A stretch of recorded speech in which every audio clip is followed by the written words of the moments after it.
from me, but I lay it down on my own. I have the right to lay it down, and I have the right to take it up again. I have received this command from my Father.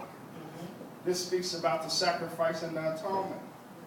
The Father God loving his Son's obedience even unto the cross. The cross is one of the hardest things for us to understand, because just thinking of when God created man, with every nerve, every impulse, every nerve ending, every pain receptor in the body of man, knowing this intricate detail of the nervous system and the spinal cord and the brain and how it reacts to pain, he did not hesitate with putting not one nerve ending in your body. We have the ability to experience great pleasure through our skin, but we also have the ability to experience excruciating pain, great pain. And God did not make man's skin like the skin of an alligator or a turtle or any of that when he made us. He made us with detailed intricacy. This is a network that's beyond anything man can create. When we talk about, we get into computers and we talk about scientific, data and intricate networks of wires and internet and all of this. This is not anything that we can even compare to just the simple intelligence that's put into the human body. Amen. This is also unique for the simple reason that crucifixion, one of the most horrendous Roman inventions ever created, and God choosing to step into time out of eternity, in a time where a people created something so cruel and so horrible as crucifixion that they declared it against the law to do it to their own people. They would do it to other people, but they wouldn't do it to their own. And God chose to step it out of eternity into a time where this is the sacrifice that he would pay for us. You just heard me mention the word excruciating. Do you know the word excruciating comes from the word excruatus? Ex meaning out of.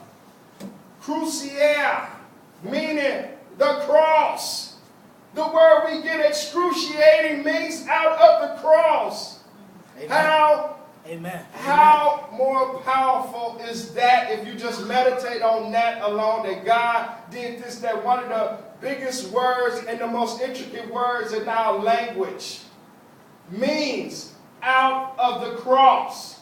When you ask somebody out there in pain, if they say excruciating, you know they hurting beyond your understanding. But God has chosen to step into time from eternity to experience excruciatus, out of the cross. During this time, it was very difficult for our Messiah because he felt the Father turn his back on him, because he had to experience the full weight of being a sin bearer. We remember in Matthew 27:46, he said, Eli, Eli, lama sabachthani, saying, my God, why have you forsaken me? He knew why. But the pain and the anguish of experiencing the abandonment and despair of being a sin bearer made our Lord cry out. Yeah.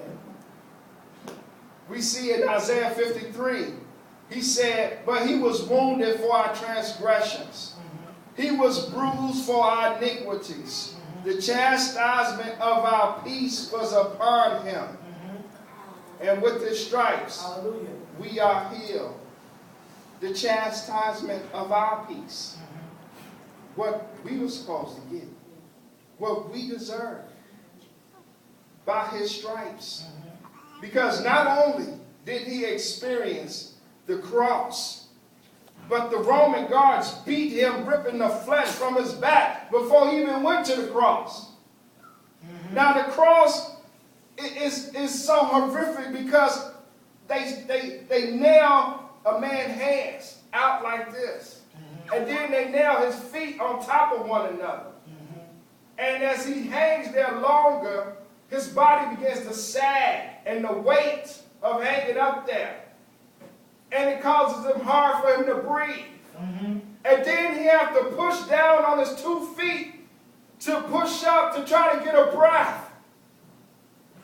But by doing that, he put more pain in his feet just to relieve a little pain in his head and just to try to take a breath. Talk about excruciating. And after this, he was beat badly, beyond recognition before this. And verse 6 of Isaiah 53 say, all we like sheep have gone astray.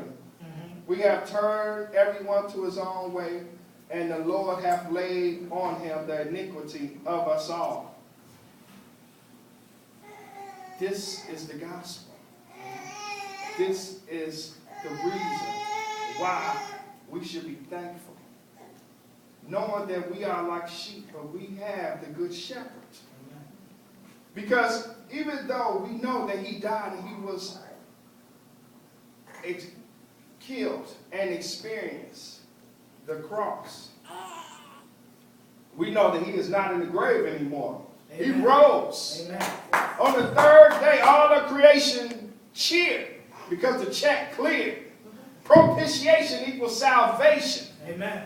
He said, telestai, meaning it is finished. Ain't no, you can't add nothing to this. You can't take nothing away from this. It is finished. Yes, everything you need to be reconciled with Father God has been finished. Amen. It has been done. It is fulfilled. We know what the shepherd has done for us. And we know that he is the good shepherd. He called himself the good shepherd. But us being sheep, knowing this, we know that he is the good shepherd. But we also know that our shepherd is coming back soon. Amen. We are closer to his return than we have ever been. So today is the day to get ready, to know when the shepherd comes back. Are you ready for his return? And if you don't know the shepherd, you can get to know the shepherd now. He offers you salvation. It wasn't ironic that he died with his arms stretched out like this, saying, all come who want to come. Amen. Come. This is the great news. The gospel says the good news, but I think this is great news. Amen. We don't have to experience this, but we know who did, and we should be thankful. That like sheep, we have all gone astray.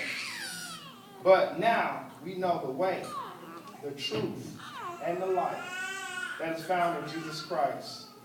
So if anybody here today needs to know the shepherd, I challenge you to come up. If you want to reconcile a relationship with the shepherd, if you've been away from him, come back now before you get your legs broke. Amen. So I just want to thank God for being that good shepherd for us. And for everybody that knows he is the good shepherd. That's it.